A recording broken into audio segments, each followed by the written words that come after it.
Welcome to week 2. I just want to mention to all of you that I'm thus far I'm very impressed with the work that you're sending. Some of you are having some real struggles with writing style, which I would like to help you with. I had the same problem. This is not an English class, so I don't grade based on that, but if it gets a little bit too choppy, then we need to address that and see what we can do to help you out with that, okay? In any case, for those of you who are keeping up, you're doing a great job. Keep in mind for the Sunday papers, I'm not looking for when I say 1 to 2 pages, 2 means max. So you can write 1 page for each topic.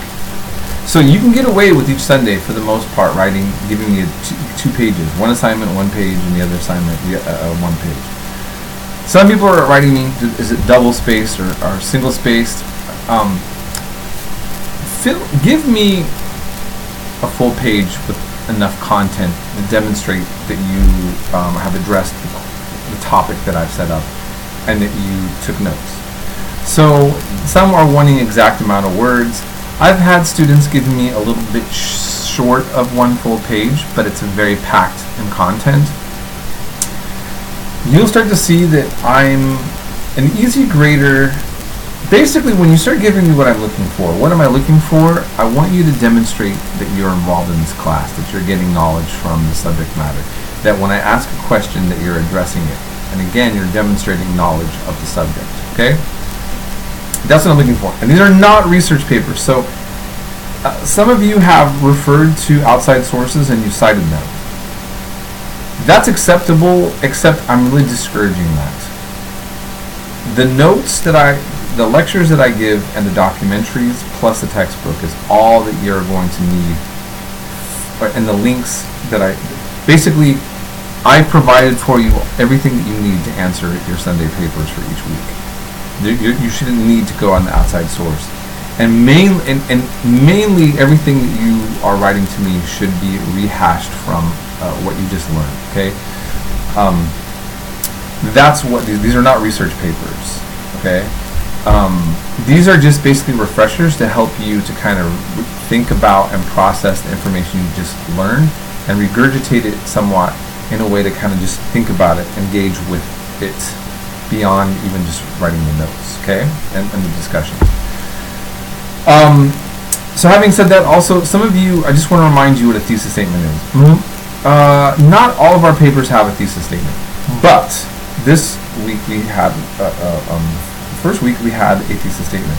On the Reformation, the question was, do you think it was religious or political? I mean, more.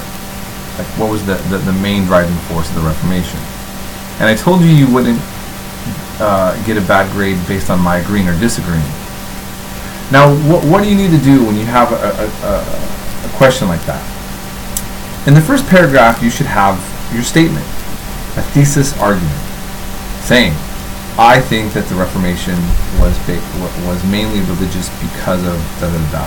And then, when you say, I think it's mainly religious, okay, so now I know this is what you're arguing, this is your argument. And then you give me the paper demonstrating why you think this is so, with the content of the information, and then you reiterate it again in your conclusion.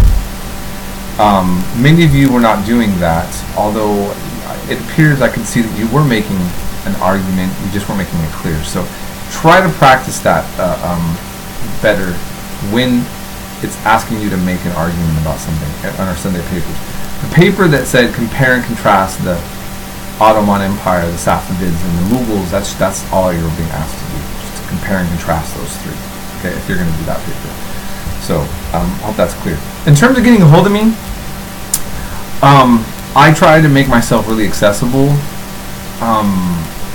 I used to go ahead and just take texts or messages that are sent to me, or phone calls that are after 8 at night, but I'm really not doing that anymore, especially on the weekends. If the sun's getting ready to go down, and especially if it's a weekend, after dinner, I'm not going to respond through text. Canvas message me anytime you feel like. That's the best place to do it. Also, during the weekdays, I want to remind you that I am busy, but I get a free time. I take my hour lunch to respond to any texts from students. So if you can get me in the morning on the weekday and you have a question, hit me up and I will make sure on my lunch break that I do that for you, okay? And what else? Okay, so I hope that you're enjoying what you're learning. This week we're doing also a kind of an odd set of combinations, but they're important. What I would like you to think about is this, okay? As we're learning about Africa and slave trade, the issue of slavery, we're learning about absolutism and kings, or the role of Russia and its relationship to the world, or these Islamic empires. Everything that you've learned even just now, if you really think about what you've been learning, can really put a whole new perspective on the way you're seeing current geopolitical problems and issues taking place right now.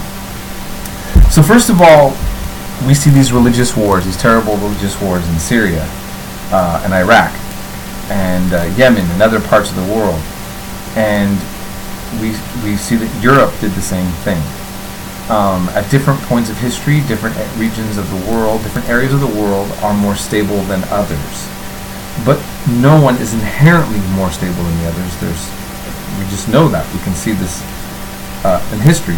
So the religious wars that took place between Christians in Europe was very brutal and harsh. And we're no longer at that stage. And I would argue, my argument is that most things are more political than religious. That's just my argument, and I won't go into that right now, but I have reasons for feeling that way. In any case, I'm hoping that that's what you're doing. As you study all of these subject matters, you keep thinking, how does this apply, or what makes this relevant to today? And then also, where is it not relevant, right? And so that you can see that history actually has some use in the world, that it's not just memorizing things, right? Okay, so I will end it there. And happy Father's Day. I got to have a great Father's Day with my daughter. My daughter's 19. She lives with me. We've been tight for a long time, and as she gets older and more busy and going to school, I don't get to spend as much time with her. She's quite occupied with a boyfriend. What can I say about that? I'm just dealing with that, right? But in any case, sometimes you gotta let your kids grow up. And what's good and what's important is that bonding, And I just want to say, I don't have a good relationship with my father. I suppose a lot of us have, forgive me the term, daddy issues. And so, I make my attempt to try to fix that legacy. And some of you, have lost parents, or this day gives a lot of people a lot of mixed feelings. So, I have some friends that they don't have a relationship with their children because they're estranged, their relationship has been strained. There's all these things, I hope the best for all of you, that you can get some sort of happiness and fulfillment in life, and that these kind of holidays, if they kind of poke at our complicated lives, that maybe there's something that can grow out of all of this that helps us, create the kind of loving and caring world that we would like to have, even if at times that was denied us, right? And so I just want to say that. So peace and blessings to everybody, and to all of you fathers who did it right, and shout out to all the single parents that are struggling with whatever gender. All right, and that's it. That's all I'll say. And we'll be in touch.